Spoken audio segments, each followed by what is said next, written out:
tous et bienvenue dans USL Inside, votre émission au cœur de l'Aston Lusitanos. Pour ce premier épisode, nous recevons l'entraîneur de l'équipe première de l'USTL, en la personne de Julien François. Salut Julien. Bonjour à tous. Les vacances ont été bonnes? Ça a été, on a bien profité. Maintenant, place à la rentrée. Julien, aujourd'hui c'est l'heure de la reprise pour l'USTL.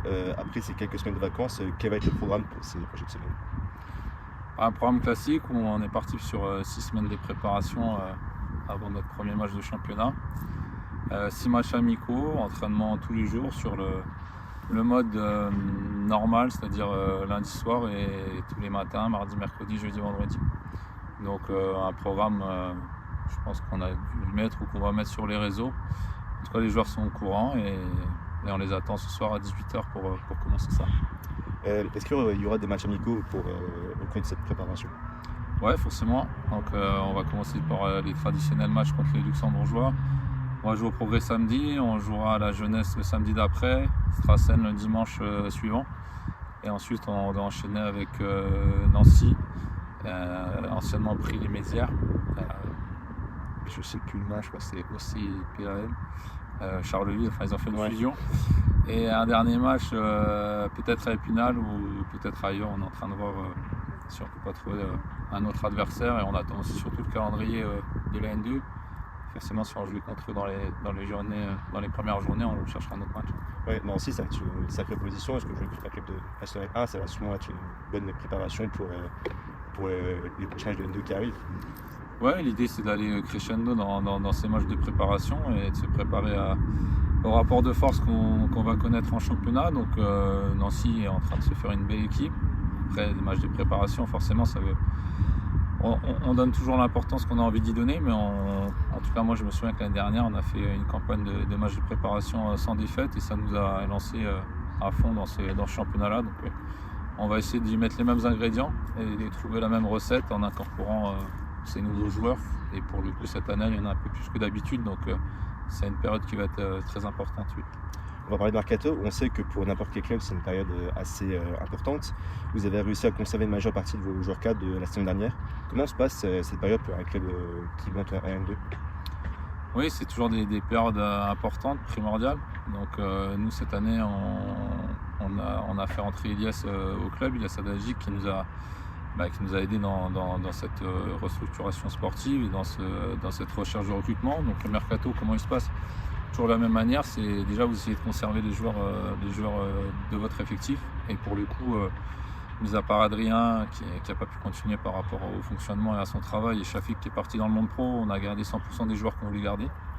Ensuite, on n'oublie pas qu'on a des jeunes à Thionville et que c'est important et qu'il faut les promouvoir. Donc que ce soit les catégories 17 nationaux, on espère bientôt des 19 nationaux et la réserve. Les bons jeunes doivent venir dans l'effectif parce qu'on doit avoir cette culture-là, et à l'image de Adams Diabaté qui nous rejoint dans cette préparation. Et ensuite, forcément, c'est d'aller chercher des joueurs ailleurs, des joueurs qu'on a ciblés, des joueurs qu'on pense qu'ils ont le potentiel et l'état d'esprit pour nous apporter du plus et du bien. Donc le premier cercle, c'est le cercle le plus court, c'est le cercle autour de nous. On a toujours cette réalité un petit peu de la concurrence du Luxembourg qui peut nous faire un petit peu mal. Voilà, petite anecdote, le premier joueur qu'on a recruté, c'était un joueur qu'on avait ciblé, qu'on a vu plusieurs fois. On avait rendez-vous avec lui, un joueur de top 3 de Luxembourg, et on avait rendez-vous à 16h avec lui pour signer. À 15h, il nous appelait du bureau de son club au Luxembourg pour dire qu'il prolongeait au Luxembourg et qu'il ne pouvait pas refuser la proposition qu'on faisait. Donc voilà, donc ce qui veut dire que forcément tous les bons joueurs du coin m'intéressent et on a envie de les faire venir parmi nous, mais c'est pas toujours possible. Donc après il faut ouvrir à un cercle plus large et cette année aussi à un niveau plus élevé. Donc l'idée ça a été de trouver des joueurs aguerris au championnat national 2 avec nos réseaux, avec les miens, ceux à IS.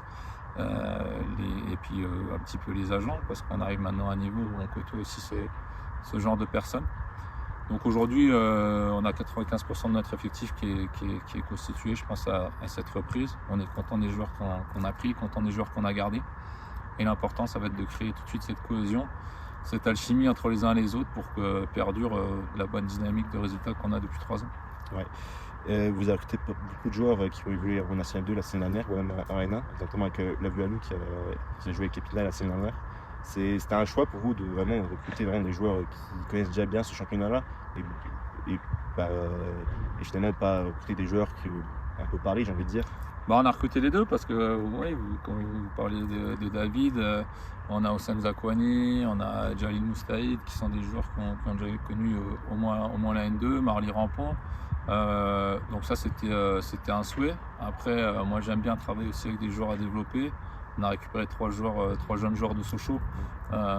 Pareil, sous un petit peu l'égide d'Iliès et aussi moi mes conseils pris auprès de Sylvain Monsoro que je connais, qui est entraîneur de la réserve de Sochaux. Donc voilà, un mix entre l'expérience du niveau, entre la jeunesse et le potentiel à développer, et forcément avec moins d'éléments que des joueurs du coin, parce que moins d'images, moins de capacité à percevoir leur potentiel réel, parce qu'on ne les a pas vus non plus beaucoup, mais on essaye de réduire le champ d'incertitude et on va faire confiance à ces joueurs-là, on va leur expliquer où ils arrivent, dans quel club, avec quelle institution et comment il faut la respecter.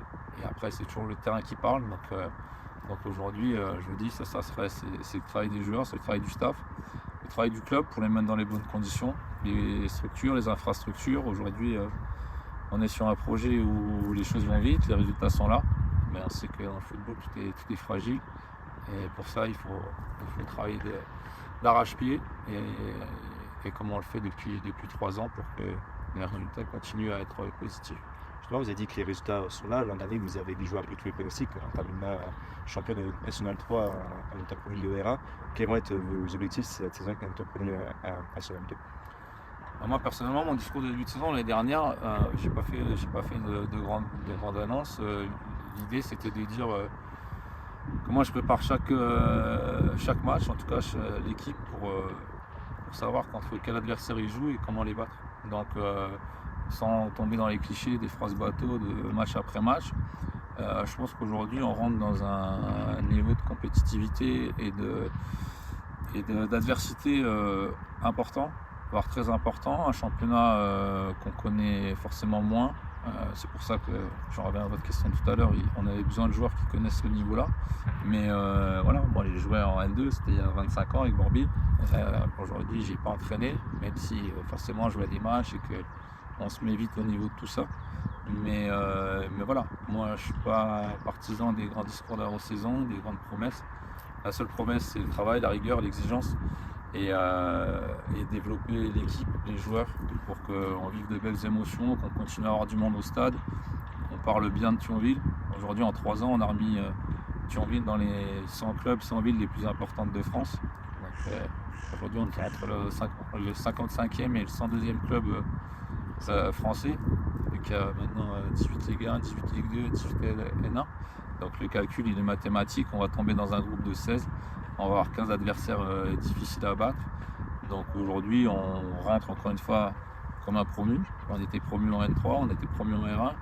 Bon, R2, R1, je pense que c'était quand même plus facile de parler de monter. Enfin, plus facile de parler de monter, mais en tout cas, aujourd'hui, pour moi, ce serait pas bienvenu c'est le premier jour de la reprise, devant votre caméra, de dire qu'on joue la montée.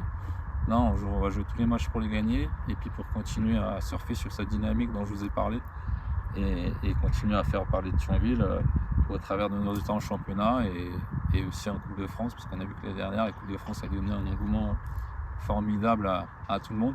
Donc je pense que les joueurs s'en souviennent, en tout cas moi je m'en souviens, et on veut faire revivre ces émotions-là et les faire vivre à nos supporters. On espère qu'on va revivre tout ça cette saison. Merci Julien pour ce premier numéro, et on se retrouve très bientôt pour un nouveau numéro du Inside. Salut à tous. Au revoir.